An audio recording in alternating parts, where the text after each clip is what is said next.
si Ate Ian.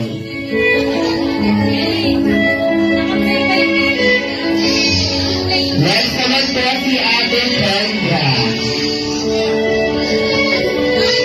Ito po kayo dito.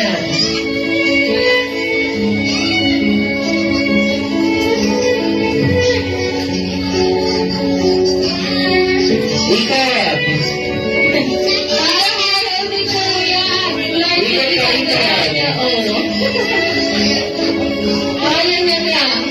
Okay, next naman po natin si Ate Aki.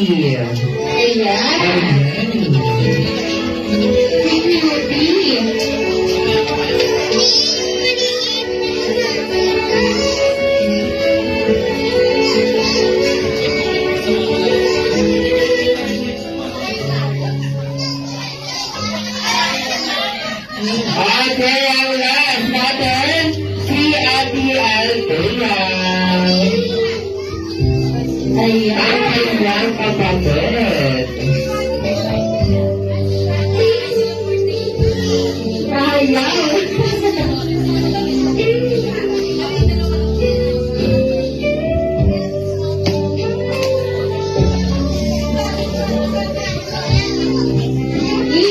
Ikot mo siya kaya, Flor.